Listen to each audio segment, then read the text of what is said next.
How you going? We're still here at Tower 34 Cafe and something in Surfers Paradise, and this is part 2 of the videos that we're talking about Andy Walsh's World Triathlon performance. So Andy just mentioned to me that there's something that he also found in the bike, which was quite significant. So what was that, Andy?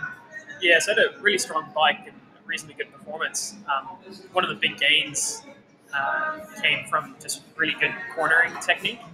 A lot of people were on that course. There were about 23 or 24 turns per lap, and a lot of people were taking that quite handily. I've been riding my TT bike for a long time and almost exclusively riding it, so I'm so used to it now that it's kind of ride it like a road bike. Yeah. So I passed about 24 or 25 people, and at least half of that would have been just passing people into and out of corners. Some good bike skills. Yeah. So one thing that I saw on the side of the road where I was that as soon as you came out of the corner, you were straight down your aero bars, and you weren't accelerating out of the saddle. You were accelerating in your aero bars, which is more aerodynamic, more energy efficient, and it's just great, better control. It's great discipline to be able to accelerate in your aero bars out of corners.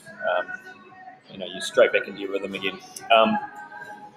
The other thing that one of my really experienced athletes had mentioned to me after he was riding with you at the Half Ironman in December last year was how good you are on a bike, and he was surprised when I told him that you'd really only been riding for a very short time,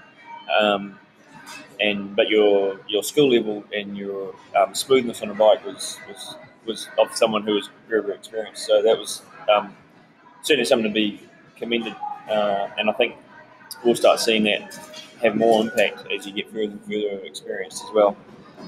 So that's awesome. It's really important to work those bike skills. Okay, so let's talk about the run. Let's talk about T2. How did that work? How was that? No, that was good. I came in good flying man off of into T2. Excellent. It's quite a long run around T2 to run all the way around the transition. Yeah. Now that went really fast. Cool. Hey, yeah, just one thing I wanted to say. Just I'm looking now. Like I said, I haven't seen these results much, but if you look at the individual placing in your division through the course of the ride, you went first section, you were 21st. Next section, you were 6th. This is in terms of ranking, not overall placing. So 16th, 21st fastest, 16th fastest. The next section, you were 17th fastest, and the last section, 31.6k to 40k, you were 13th fastest in the age group. So that again goes to show that Andy didn't slow down, but he didn't speed up. But everybody else was slowing down around him. So the early work that they did probably paid a price for later on, whereas Andy was patient, controlled, and as the ride went, you just kept the same speed and people were slowing down around you. So it's really interesting to see. Awesome. Okay, so the run. It's a good time, 41:39. I think, from what we've seen from you before, that's going to be one of your best performances. Yeah, I think I was hoping to be running somewhere between 4:20 and 4:30 average, and I think I averaged about 4:25, so I was quite happy with that. Yeah, if we look on the Training Peaks file here, average pace 4:25. Yeah, I've always been quite weak on my run, and it's something that we've been working with quite a bit in the last few months. Don't have a running background at all, so it's probably it's taking the most work. It's really good. So let's look at how the numbers stack up. So intensity factor was 1.00, so you ran that at threshold. So to run a 10k off the bike at threshold shows one thing, that you held perfect power on the bike and you were able to run optimal performance. So that was fantastic. A little bit of decoupling on the bike, on the run, which we would expect as the race is getting on. Heart rate's increasing. Power was staying the same, but your heart rate was increasing. Not much you can do about that. It's just the nature of the race. Nice high cadence run style, 4:25. That's good. Let's go over to Stride website and have a look at how the data stacks up here. So we'll just take these variables out of it. Or not. There we go. Okay. Let's try that again, Take ground, go heart rate and power. This is what I want people to see. So this is what I was talking about. The power stays the same the whole way.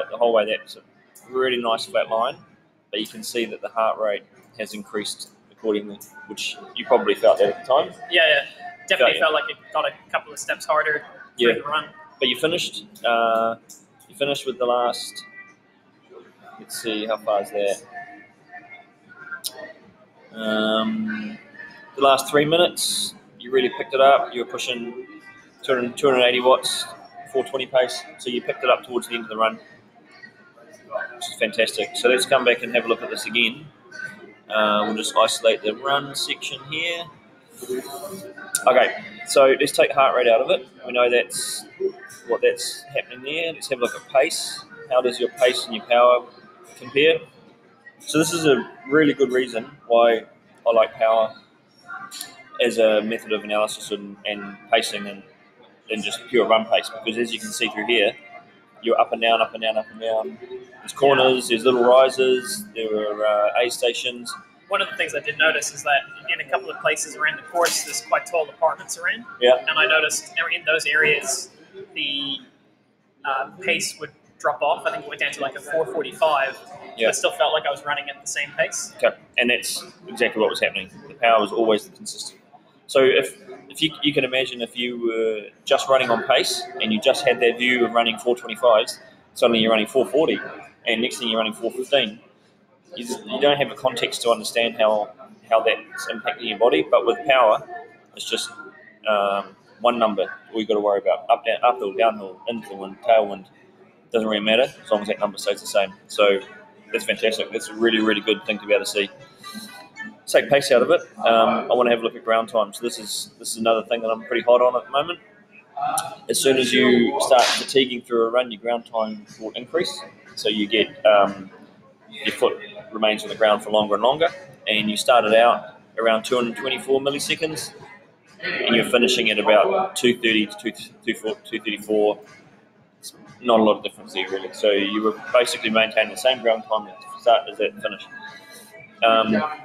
Vertical oscillation, another thing that I'm quite a fan of at the moment. How, as you fatigue, generally we see the vertical oscillation increasing, so your efficiency of moving forward is decreased. And yeah, it's remained 6, starts getting up to sort of high 6s and 7s, but it hasn't really shifted much at all. Average vertical oscillation 6.7 centimeters, which is great.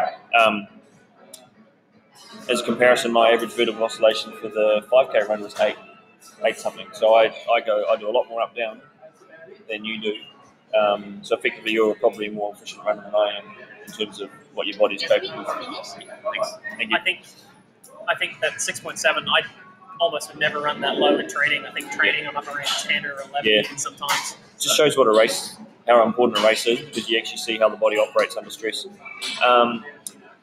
And the other one I wanted to look at was